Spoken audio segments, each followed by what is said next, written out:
उलझन। समीर और शिखा के बीच में कौन आया था?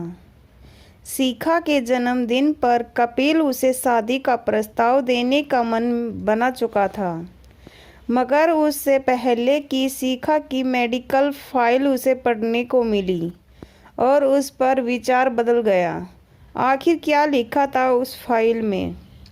शिखा के जन्मदिन की पार्टी में जाने का समय नज़दीक आ रहा है। मेरे मन की बेचैनी बढ़ती जा रही है। मैं उसके घर जाने के लिए पूरी तैयारी हूँ, पर अपने प्लेट से कदम निकालने की हिम्मत नहीं हो रही है। मैं करीब 2 महीने पहले शिखा से पहली बार अपने कॉलेज के दोस्त समीर के घर मिला था। उसी मौके पर मेरा समीर की पत्नी अंजलि, उसके दोस्त मनीष और उसकी प्रेमिका नेहा से भी परिचय हुआ था। शिखा के सुंदर चेहरे से मेरी नज़रें हट ही नहीं रही थी। वह जब छोटी छोटी बातों पर दिल खोलकर हंसती तो सामने वाला खुद मुस्कुराने लगा था। मैंने मौका पाकर समीर से अकेले में पूछा, क्या शिखा का कोई बॉयफ्रेंड है? नहीं, उसने मेरे चेहरे को ध्यान से पढ़ते हुए जवाब दिया। गुड। उसका जवाब सुन मेरा मन खुशी से उलझ पड़ा। तू उससे मेरी दोस्ती करा दो यार कपिल। मैं उसके साथ तेरी दोस्ती नहीं, सिर्फ परिचय करा सकता था, और वह मैंने करा दिया। मुझे शिखा से पहली नज़र में ही प्यार हो गया है। मेरे मुंह से यह शब्द सुनकर वह हंसा। तू ज़्यादा बदला नहीं है। कॉलेज में भी आए दिन तुम्हें पहली नज़र में प्यार कराने वाला कीड़ा काटता रहता था। पुरानी बातें भूल जा मेरे दोस्त। अब मैं अपना घर बसाना चाहता हूँ। मुझे लगता है कि शिखा ही मेरे सपनों की राजकुमारी है। मैंने उसे विश्वास दिलाने की कोशिश करी कि मैं प्यार के इस ताज़ा मामले में एकदम सीरियस हूँ। पहली मुलाकात में ही शिखा ने मेरे दिलो दिमाग पर ज़बरदस्त जादू कर दिया था। उसे अपना बनाने की चाह ने मेरी रातों की नींद और दिन का चैन छीन लिया। उस मुलाकात के तीसरे दिन शाम कोई ही शिखा से उसके ऑफिस के बाहर मिला। वह मुझे देखकर खुश हुई। फिर हम कॉफ़ी पीने के लिए एक रेस्तरां में जा बैठे। हमारे बीच उस शाम ढेर सारी बातें हुई। हंसी खुशी से बातें करते हुए कब घंटा भर बीत गया हम दोनों को पता ही नहीं चला। बाद में उसे उसके घर तक कार से छोड़ने गया। मैं खुद उसके मम्मी पापा से मिलना चाहता था, क्योंकि मेरे लिए उन दोनों का दिल जीतना ज़रूरी था। शिखा अपने माता पिता के साथ 3 कमरों के फ्लैट में रह रही थी। उसकी मम्मी के कमर दर्द और पापा के बागवानी के शौक के बारे में भी मैंने पूरी दिलचस्पी के साथ ढेर सारी बातें कर के दोनों के दिल में अपनी जगह बना ली।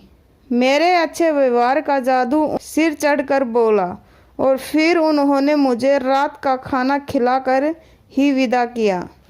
शहर के जिन नामी हड्डियों के डॉक्टर से 2 दिन बाद मैंने शिखा की मम्मी का इलाज शुरू कराया। उनकी दवा से उन्हें बहुत फ़ायदा हुआ।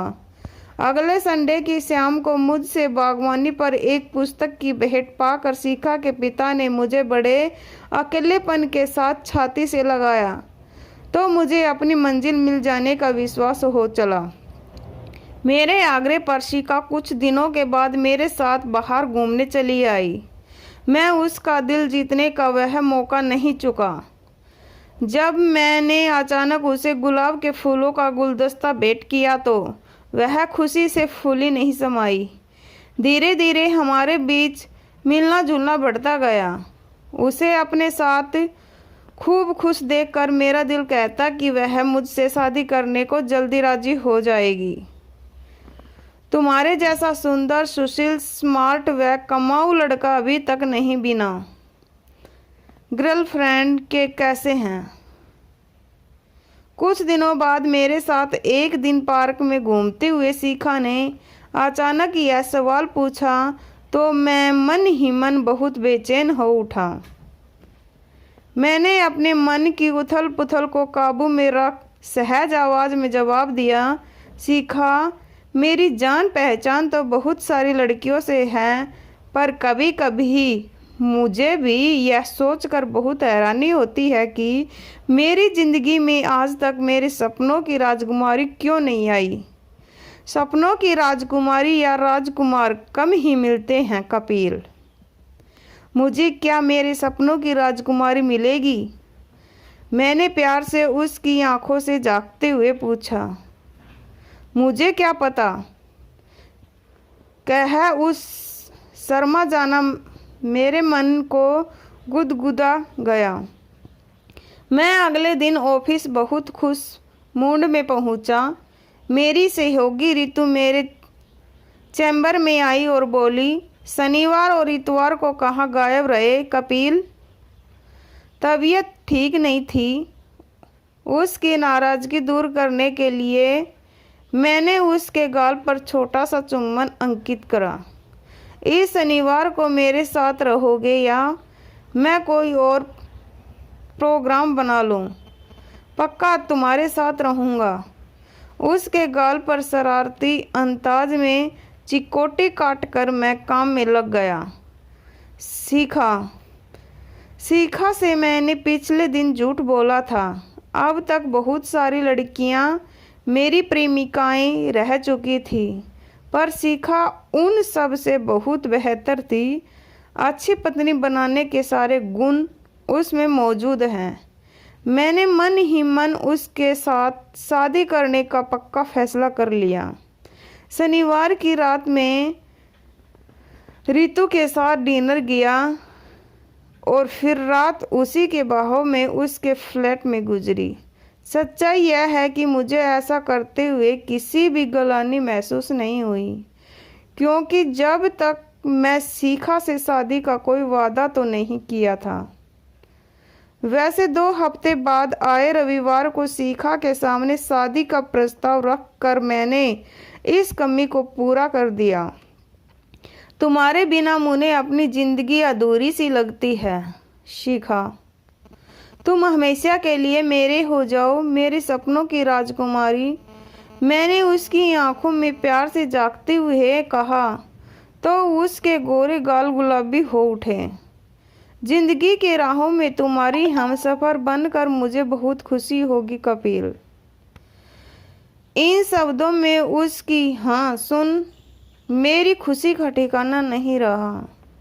फिर हमारे बीच यह फैसला हुआ कि 3 दिन बाद शिखा के जन्मदिन के अवसर पर हम शादी करने के अपने फैसले से सब दोस्तों, रिश्तेदारों व परिवारों के सदस्य को अवगत कराकर सरप्राइज देंगे।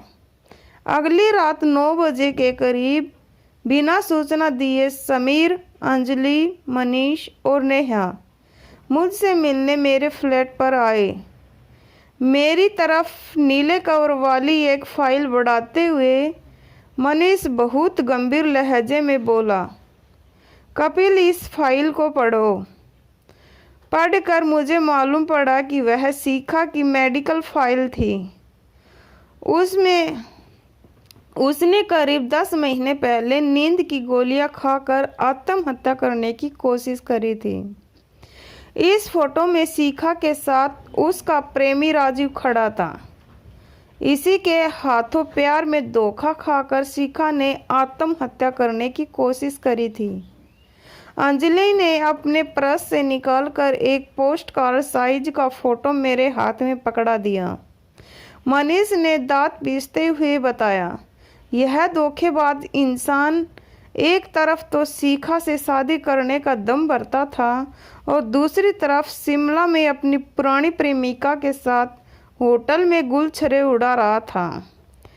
यह खबर शिखा को अपनी जान पहचान की लड़की से मिली तो उसे इतना गहरा सदमा पहुंचा कि उसने आत्महत्या करने की कोशिश करी। तुम मेरे इस टेढ़ी उंगली को देखो। मुझे राजीव एक बार किसी पार्टी में मिला था। मैंने गुस्से से पागल होकर उसके ऊपर इतने गुस्से बरसाए कि मेरी इस उंगली में फ्रैक्चर हो गया। नेहा ने रोक लिया, नहीं तो उस दिन जान से ही मार देता। समीर ने गुस्से से लाल हो रहे मनीष को शांत करने के बाद मुझसे कहा, शिखा के अंदर वैसा दूसरा सदमा सहने की ताकत नहीं है कपिल। अगर तुम्हें लगता है कि तुम उसके प्रति जिंदगी भर वफादार नहीं रह पाओगे तो कल उसके जन्मदिन की पार्टी में मत आना। उसे दुख तो बहुत होगा पर हम संभाल लेंगे। अंजलि ने मुझसे भावुक लहजे में प्रार्थना करी, फैसला सोच समझ कर करना कपिल। अगर शिखा के हित के खिलाफ जाने वाला कोई रिश्ता आज भी तुम्हारी जिंदगी में बना हुआ है तो उसे आज रात जड़ से नष्ट कर देना। हमेशा उसके प्रति वफादार रहने का प्रण कर कल की पार्टी में आना प्लीज। इसके बाद सभी बारी बारी से मुझे गले लगाकर चले गए। मैं रात भर ठीक से नहीं सो सका। अगले दिन ऑफिस भी नहीं आ सका। सारा दिन गहन सोच विचार करने के बावजूद किसी फैसले पर पहुंचना संभव नहीं हुआ। मैं शिखा से शादी करना चाहता हूँ पर अपने मन की कमजोरी भी बुरा एहसास है। किसी एक स्त्री का होकर रहना मेरी फितरत में नहीं है। मुझे फैसला सोच समझ कर ही करना होगा क्योंकि मैंने अब तक जिन लड़कियों के साथ प्यार का खेल खेला था उन सब के ऐसे खतरनाक शुभ चिंतक दोस्त नहीं थे। फिर धीरे धीरे जबरदस्त टेंशन का शिकार बने मेरे मन में यह बात जड़ जमाने लगी कि मैं न शिखा के लायक हूँ और न ही उसके शुभ चिंतकों की दोस्ती या दुश्मनी के। ऐसा सोचकर मैंने शिखा की जिंदगी से निकलने का कठिन और दिल दुखाने वाला फैसला आखिरकार कल ही लिया। मैं जूते खोलकर वापस पलंग पर लेट गया। मेरे बहुत रोकने के बावजूद आंखों में बार बार आंसू भराते थे। 8 बजे के करीब मेरे मोबाइल फ़ोन की घंटी बजने लगी तो मैंने फ़ोन को स्विच ऑफ कर दिया। फिर 9 बजे के करीब बाहर से किसी ने घंटी बजाई तो मैं चौंक कर उठ बैठा। दरवाज़ा खोला तो सामने शिखा को देख मेरा दिल बैठ गया। मुझे विश नहीं करोगे? उसने सहज भाव से मेरे हाथ अपने हाथों में ले लिए। Happy birthday. मैंने ज़बरदस्ती मुस्कुराते हुए उसे शुभकामनाएं दी। ऐसे नहीं, ज़रा प्यार से विश करो, कह वह मेरे गले लग गई। Happy birthday my love. पता नहीं कैसे ये शब्द मेरे मुंह से खुद ही निकल कर मुझे हैरान कर गए। मुझे मेरे दोस्त ने कल रात तुमसे हुई मुलाकात के बारे में सब बता दिया है कपिल। वह सहज भाव से मुस्कुरा कर रही थी। मैं तुम्हारे लायक नहीं हूँ शिखा। बाद में तुम्हारा दिल तोड़ूं उससे अच्छा यही होगा कि अभी अलग। उसने मेरे मुंह पर हाथ रखकर मुझे खामोश कर दिया। अब मैं पहले जितनी कमज़ोर और भावुक नहीं रही हूँ। मुझे भी पहली नज़र में तुमसे प्यार हो गया था और अब इतनी आसानी से तुम्हें नहीं खोऊंगी। तुम्हें मेरा प्यार ज़रूर बदल डालेगा। मुझे डर है कि मैंने तुम्हारे इस विश्वास पर खरा नहीं उतर सकूंगा। मेरे इस विश्वास के कारण को समझ लोगे तो ऐसा नहीं कहोगे। आज मेरी बर्थडे पार्टी में न आकर तुमने जिस ईमानदारी का सबूत दिया है उसका मेरी नज़रों में बहुत महत्व है। यही ईमानदारी तुम्हारे अंदर भावी बदलाव का बीज बनेगी। यह कदम तो मैंने तुम्हारे शुभ चिंतकों की धमकी से डर कर उठाया था। मेरे होठों पर उदासी सी मुस्कान भरी। वे मुझे बहुत प्यार करते हैं, पर तुम्हें धमकाने का उन्हें कोई अधिकार नहीं था। मैं सचमुच तुमसे दूर नहीं होना चाहती, कहकर वह मेरी छाती से आ लगी। मैंने उसे बहुत मजबूती से अपनी बाहों के गहरों में कैद कर लिया। उस पल मेरे दिलो दिमाग में कोई उलझन या अनिश्चितता बाकी नहीं बची थी। उसकी आंखों में लहरा रहे प्यार के सागर को देखकर मुझे विश्वास हो चला था कि भविष्य में कोई ऋतु मुझे कभी ललचा कर शिखा के प्रति बेखूब करने को मजबूर नहीं कर सकेगी।